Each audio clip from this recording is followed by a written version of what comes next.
Bienvenue dans l'Instant Recherche, le podcast en sciences humaines et sociales de CY Cergy Paris Université, présenté par Solène Azoir et Inès Rodriguez.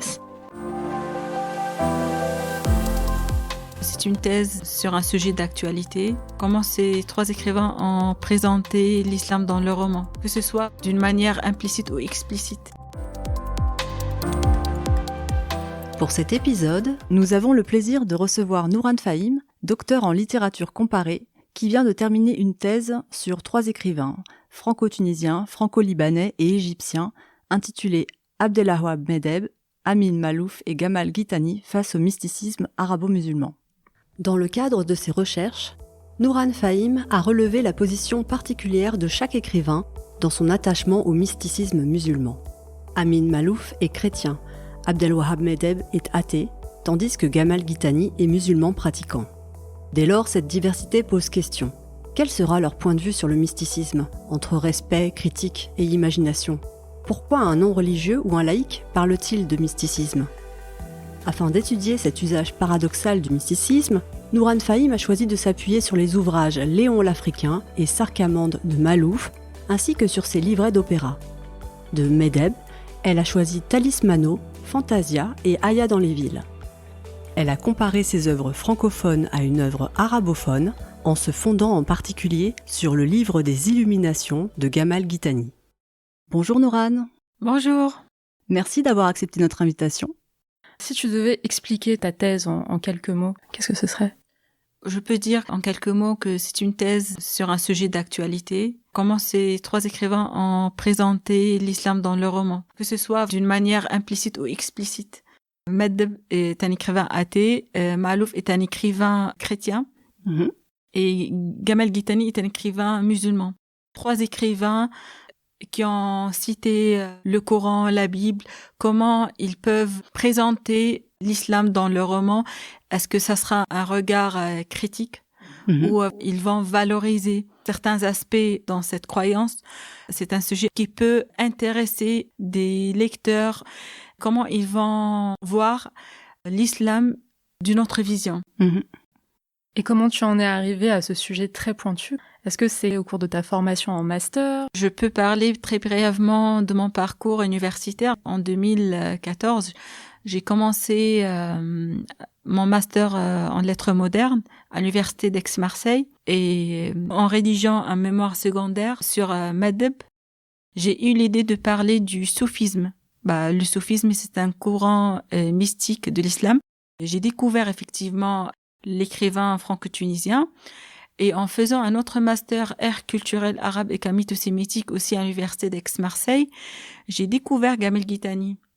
Et j'ai bien constaté les points communs entre ces deux écrivains et en rencontrant Monsieur Claude Coste, mon directeur de recherche en 2017, on a rajouté l'écrivain franco-libanais Amin Maalouf pour bien enrichir le sujet et pour montrer aussi comment deux écrivains francophones ont eu recours à l'islam et comment l'écrivain égyptien a eu aussi recours à l'islam d'une manière très différente.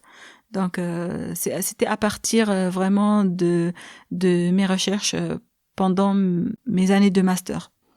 D'accord. Donc ça nous amène à pourquoi ce sujet en particulier ? Comme je suis égyptienne, je viens d'un pays où il y a vraiment un mélange entre les Coptes et les musulmans. Et donc, j'avais aussi la curiosité de savoir comment d'autres écrivains venant d'autres pays francophones voient l'islam ou comment ils voient le mysticisme arabo-musulman. Puisqu'en fait, ça fait partie de mon identité. Pourquoi pas voir comment chaque écrivain a présenté l'islam dans ses romans. Qu'est-ce qui a été le plus difficile à mener pendant tes recherches ? Le plus difficile, c'était que Amin Maalouf et Abdelwahab Medeb sont des écrivains francophones. Il y a beaucoup de recherches sur ces deux écrivains et le fait de dire autre chose à part tout ce qu'on a déjà vu, c'était vraiment un défi. J'ai pu éviter les sentiers battus puisqu'en fait, j'ai comparé. Et en comparant, on peut apporter de nouveautés. L'islam présenté par Amin Maalouf, malgré que c'est un écrivain chrétien, il a présenté des modèles, des personnages historiques qui apprécie vraiment la coexistence et la cohabitation. Et aussi, Abdelwahab Meddeb a présenté le grand mystique andalou Ibn Arabi. C'est un mystique syncrétiste qui accepte toutes les religions et les croyances. Donc, c'est intéressant de voir comment deux écrivains francophones ont présenté l'islam autrement. Chez Maalouf et Meddeb, d'autres chercheurs ont parlé déjà de la coexistence et la cohabitation.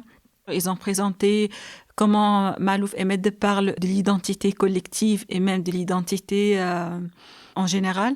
Mais le côté syncrétiste, c'était jamais présenté chez des écrivains. Et quand je dis le syncrétisme, je parle pas uniquement de la fusion des croyances, mais aussi la fusion des cultures. Et j'ai pu effectivement comparer ces deux écrivains francophones à partir du mot syncrétisme. Merci Nourane pour cette comparaison entre Maalouf et Meddeb, notamment sur le plan du syncrétisme. Tu nous as parlé plutôt de points communs entre les œuvres de Meddeb et de Guittani. Pourrais-tu nous en dire davantage ? C'est le fait de parler d'Ibn Arabi dans le roman. J'ai bien constaté que Meddeb a beaucoup cité Ibn Arabi. Et effectivement, Gamel Guittani, il a cité Ibn Arabi. Mais le fait de citer le même mystique, il n'y avait pas les mêmes objectifs.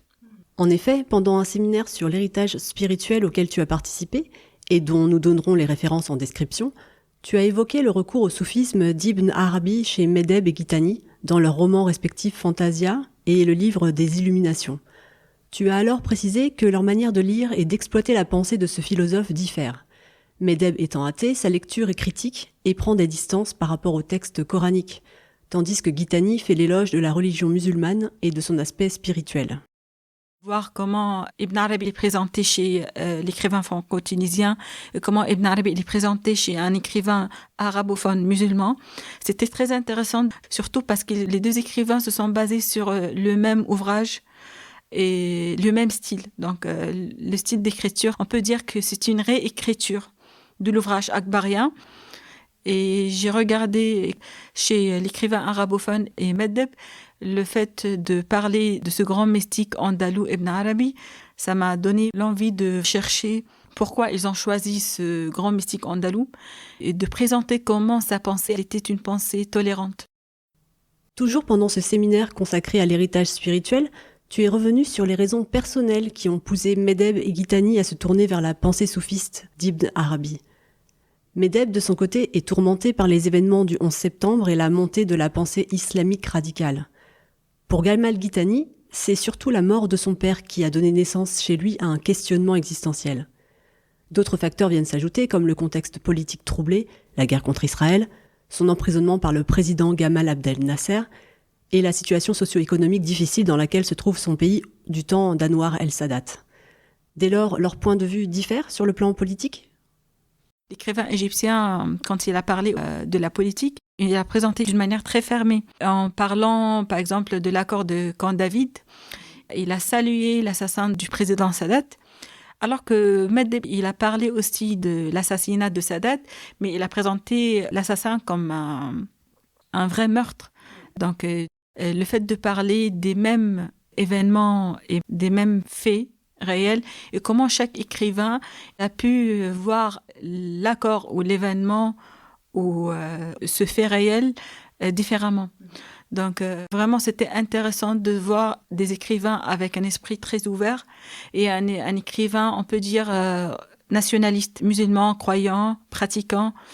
Et comment deux écrivains francophones qui ont pu voyager partout dans le monde, ils ont pu voir dans l'islam une partie très ouverte. Voilà. Une fois la thèse passée, puisque tu as soutenu ta thèse fin janvier de cette année à CY Cergy Paris Université, qu'est-ce que la thèse t'ouvre comme perspective ? Oui, c'est une question très intéressante aussi parce que au début, on croit qu'on est vraiment coincé dans notre sujet de thèse. Bien sûr, on va être toujours docteur en littérature comparée, mais un docteur peut travailler dans n'importe quel établissement parce qu'il peut penser autrement.